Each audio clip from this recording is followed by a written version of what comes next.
Hi metalheads, it's Eddie. We're at the bar again, and tonight we have with us Nate Bauer from brand new band Crucial Velocity. He'll tell us all about their new debut album, all about how they've got together, all in America, and listen to their brand new single Illium.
Boy, I'll try to keep this as as brief as I can. So, so I've been recording. I've recorded 2 albums on my own within the last few years, where I played every instrument on it, including vocals. And I just got to the point where I hate it. I'm not a singer. And so I felt I was at the point in my songwriting where it's like, okay, if I'm gonna do this and put all this time into it, I want this shit to sound good. So I had already met Gary Long, who owns a studio in Dallas, Texas. He's worked with King Diamond in the past. They live right next to one another, very good friends.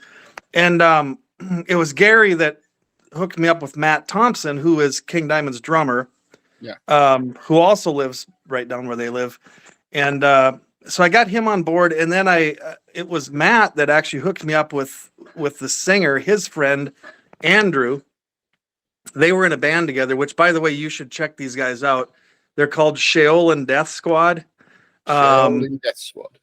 Yeah, unbelievable, very progressive stuff.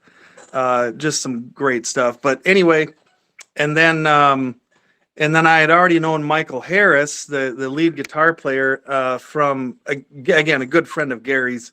So he hooked us up, and so he does the solos on the album. Without modern technology, this would have never happened, because we're all in different places. So it's, I record here in my studio, send everything to the guys, they add their parts, and we go from there.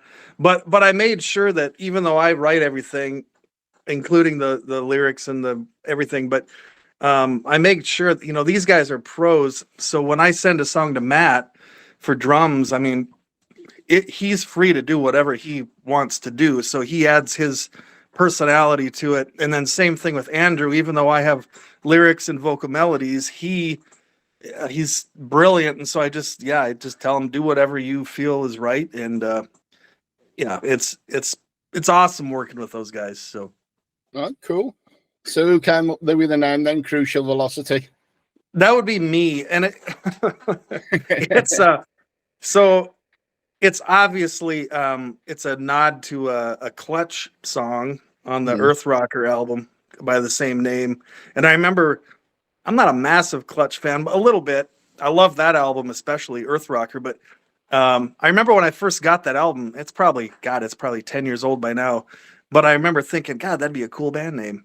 And it just kind of stuck with me, and that's where it came from. So I've been listening to the album. It's totally different from King Diamond and anything like that, isn't it?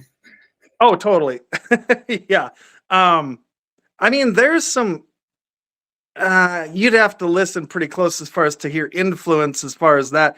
But I mean, my main upbringing is that era, King Diamond, Maiden, old Metallica, pre-1990 Metallica, the good thrash stuff. metal, all the good stuff, that even some hair metal. I mean, I was big into them in the 80s, so it's all kind of mashed up in there.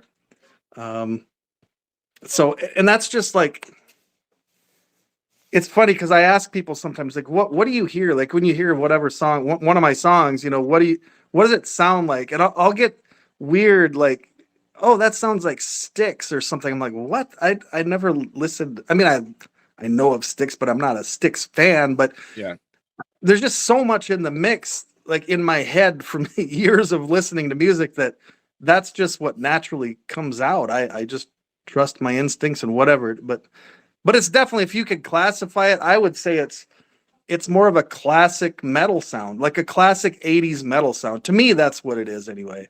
Bit of grunge in there as well in places, isn't there? Yeah, there's, because I went through that whole phase too. I mean, Alice in Chains especially is probably, there's some, there's gonna be some of that. Queensryche, was a big influence, and when I found out that Androo can actually do a really good Jeff Tate, Wow. I told him, I said, yeah, bring a little bit of him out. He's also a big Mike Patton fan, and I'm a massive Faith No More fan. So I said, pull a little bit of that out here and there too. So vocally, you might hear bits and pieces from those guys. And there's going to be even more of that on the next album. We're going to go full on Jeff Tate on a lot of the songs. So, well, my missus will be pleased then. She's a massive Queensryche fan. oh, cool. The Operation Mindcrime era, brilliant. Yes. One of the finest metal albums ever written. 100%. I actually, that's my second favorite. My all-time favorite is Rage for Order, the one right before it. But yeah, love that stuff. I'm old, so I mean that's the shit I listen to. I'm old. That's the stuff I grew up with. Yeah. How did the recording go? Being as you're distance away from the rest of the guys. Wonderful with technology as it is, and having Gary Long, the producer, with the studio, having him, piece it all together was just perfect. I mean, I would create a track. I would do all the rhythm guitars, keyboards, bass, get them done. And then I would send them to Matt. Matt would lay his drums down. Always one take. I never had to tell him, no, I don't like that. It's always awesome. They have their own home studios, Matt and Andrew, the singer. So, I mean, it was easy for them to do it on their own too, and kind of work at their own pace and get it just right. You're not bound by studio time or anything like that. We all took our time, so worked out great. Just Gary Long's been producing and writing stuff for quite a while, hasn't he, Gary Long? Yes. He's owned Nomad Studio is what it's called. God, he's had that for, I want to say 20 years.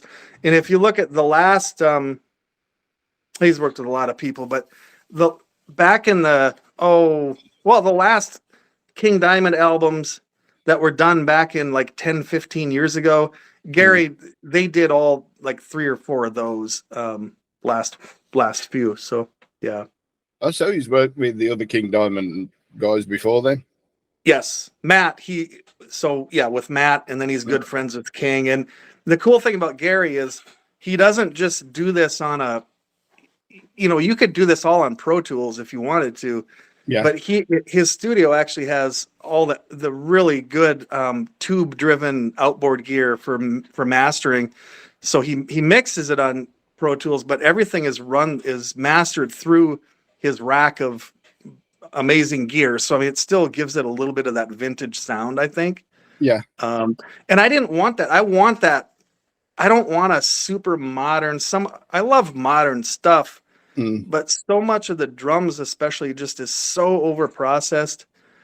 I wanted to keep some of the natural, element to that, and I hope that comes through. It does. It really does. He says it's an 80s metal sounding album. It really is. I mean, we was listening to it last night as well. And that's where we picked up on bits of grunge in there, and there's a lot of influences that you can hear, like Sabbath, Maiden. There's a lot of influences that you can hear on there. Yeah, cool.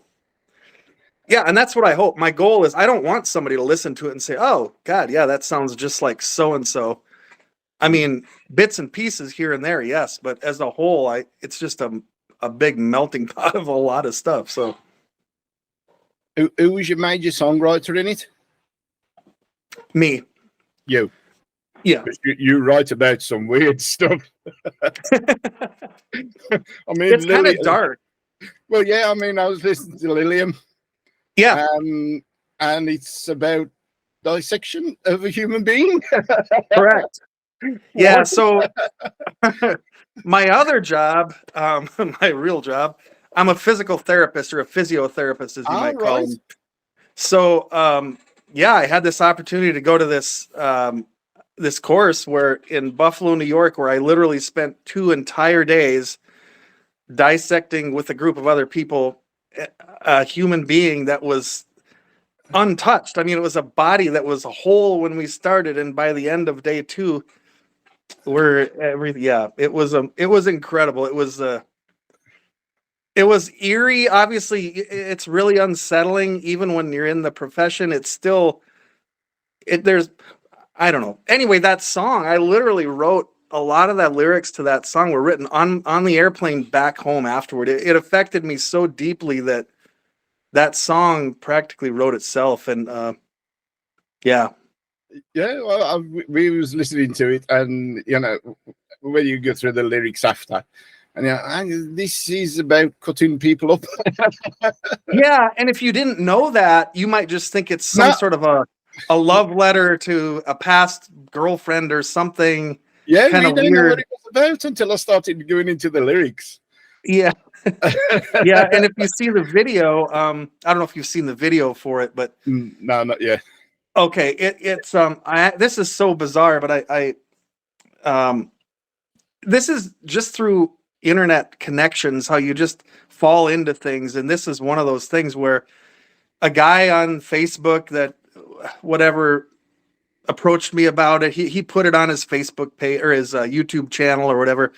But I asked him, "How do you know anybody that might be able to do a professional video?" And he's like, "Oh yeah, my good friend Wayne." Okay, well, who's Wayne? Well, I looked him up, and it's freaking Wayne Joyner he did a bunch of Devin Townsend. He does all the Dream Theater Yeah. stuff. Pretty big guy. So in my mind, I'm thinking, I can't afford this guy. Looked him up, got a hold of him through Facebook, and sure enough, he did the video and turned out just awesome. So, Oh, tremendous! I'll look at the video tonight. yeah. The lyrics make me think about the video, whether it was going to be gory or It's not. Well, and here's the thing. I mean, in my profession, I told him I can't have it. It's got to be done with respect. You know, I can't have them, whatever. But yet there's still a darkness to the video that kind of makes you feel a little bit uneasy. But so yeah, That's cool. That's cool. I mean, some song about war in there. Yeah, specifically Ukraine. Yeah, the Ukraine war. Yep. And I really had hoped that's a song. It's called Serpent, and the serpent is Putin in that case. It's a song that I was really hoping would gain some traction in Europe and specifically in Ukraine. And it's actually my website. I marketed it through these various meta advertising things, and it has been viewed in Ukraine well over 1,000 times that Wow. song. But so they're aware of it, but it's just you know, I think it would be it's the perfect battle cry for that country. You know, it's kind of written from the perspective of a citizen that was basically forced, you know, lost everything and forced to fight for his country. So yeah. All right. It's good. And you say you're doing another album after this one? Absolutely. I have 6 songs done. On my end, we haven't gotten drums or vocals on them yet from the other guys, but I'm just kind of I'm still in the process of really trying to promote this one, which I released independently. The ultimate goal would be to have some label interest, and I have had a little bit of that. The problem is, as you probably know, with that is the first thing that they look at is how many followers do you have on Instagram or whatever. How many views does your video have? Various things like that. That's really, and so it's been a slow build. And but honestly, if it doesn't happen, it's fine. I'm fine. I'm going to put it out either way. So. So is that one going to be as heavy or heavier or heavier? Heavier, I would say heavier, but more. It's more cohesive, I would say. The latest album, there's a lot of different feels and textures, and each song is just completely different. Whereas this one, they're more straight ahead metal, I would say. Still very dark themed as far as lyrically. A lot of it is not a lot. Some of it is political based on the crazy bullshit that's going on in the United States politically, without naming names. Though I do it in such a way that leaves it up to the. I don't want to point anybody out, but that said, it's pretty obvious who I'm talking about on certain songs. But That's fair dues.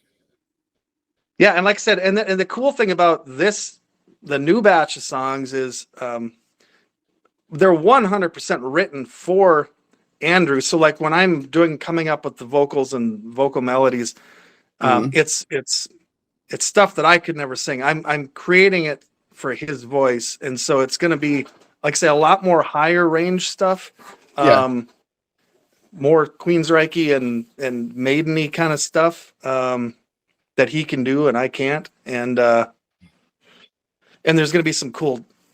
I left there's a lot of really cool sections to let Michael Harris just go to town with his soloing. That guy's just an absolute beast. I don't know if you're familiar with any of his work or anything, but he's very good. So, yeah. And there's nothing like a guitarist that likes to show off. Well, and it's true, and it's funny because he's a composer. Like he does complete albums that are all instrumental. So he's used to. You can't just go balls out all the time. You know, you gotta. You're building. You're up, down. You're this and that. And so when he's doing a 30-second solo for me, I tell him, I'm like, he's like, what do you want it to be like? And I'm like, just fucking shred. Oh, sorry. I don't know if I can cuss it. No, you can do whatever you want to, mate. And I think it's kind of fun for him just to cut loose, you know, on for 30 seconds versus having to construct a whole song, you know. Oh yeah, it's cool. Are you looking to tour at all? You know, do any couple of dates or anything with this band? Unfortunately, no. We're just all so spread out. Michael's in Ohio. I'm in South Dakota. The other guys are in Texas. Wow. So no. There's a lot of space between you. Yeah. That's a shame. That really is a shame. What I'd love to do is at least get us in the same room and record some videos and maybe play a song or two, you know, live, just in the studio kind of a thing would be awesome. But that'd be cool. We'll see.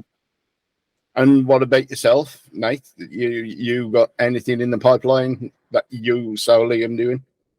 No, I mean, just this music. This is writing and finishing. I want to write at least probably 3 more songs here in the next month or two, so that I have at least 9 good solid songs, and then we'll start working with the guys and kind of go from there. But yeah, I mean, I was in a cover band around here for 12 years. We just stopped actually a few months ago, so I have a lot more free time now.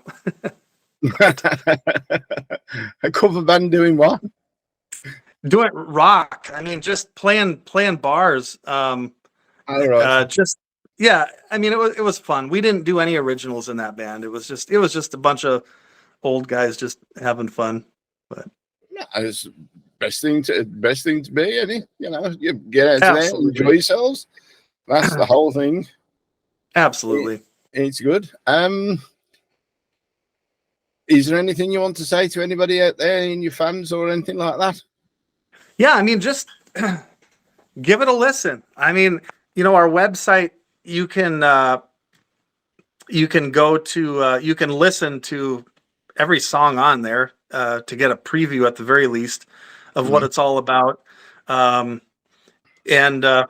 I mean, I just need word of mouth. I just need people to just give it a chance. I mean, that's all I'm asking. We do a Friday rock show every Friday night. And we're going to stick it on there this Friday. Cool. So, I appreciate that. We'll stick a couple on there, and we'll put this interview on as well, if that's okay with yourself. Absolutely. Yeah. And then get people in the UK to listen to the stuff. I mean, it's damn fine, good stuff. It really is. I was really surprised. Well, thank you. And I think it's more suited towards, because it is more of that kind of what I would call a classic metal sound. I think it's more suited to a European audience, to be honest with you. The United States is just really fickle in what they're what they're listening to now, and it's really hard to get any attention whatsoever. So, yeah. Yeah, Europe has always been into the old 80s metal stuff. Yeah. It's always been the same around here, especially England. England love 80s metal. The new stuff is just too overproduced, and it's not good. Yeah. It's not good at all, the new metal out there. It really isn't. I agree with you. And I tell you what, the one, well, I mean, my favorite band right now is, I don't know if you can see that. Ghost. No. I love Ghost. And I know, you know what? A lot of people just hack on them, but I was with them from the beginning. I mean, I loved those guys early on, but yes, they are pop now. I mean, they're more of a pop band than a metal band. Yeah, they are. But you can't deny his songwriting abilities. I mean, he writes with such hooks and right out of the 80s. I mean, yeah. And then Opeth. Go on. Oh, I was going to say then it just happens to be Sweden is where my favorite bands are right now. Right. I'm a massive Opeth fan. That's a signed Opeth thing back there. That is like, if I was going to listen to any band for the rest of my life and only that band, it would be Opeth. I mean, that is now I can't write like Opeth. I wish I could. I mean, it's insane stuff, but that is my, yeah. They're the best. Ghost have always been a band that have got an amazing name and amazing stage presence and everything until they start playing, and it just goes downhill from then. I'm sorry, but no, I get it. I mean, it's they're very polarizing. Either you love them or you hate them. It's just one of those bands. It is. But Nate, thank you so much for the interview. You bet. I appreciate it, you guys. As I say, we'll put that out on the radio, on our radio station for yourselves. Awesome. And you've got our website information and all that? Yeah, we have, yeah. Okay, cool. That's brilliant. And again, that Illium video, it's there's a link for that on the emails you have too, but it's, if you just search Illium official video, you'll find it. But yeah. No all worries. Right. Thank you so much, Nate. Thank you. You guys take care. Mate. And you too. Ta-da. Bye-bye.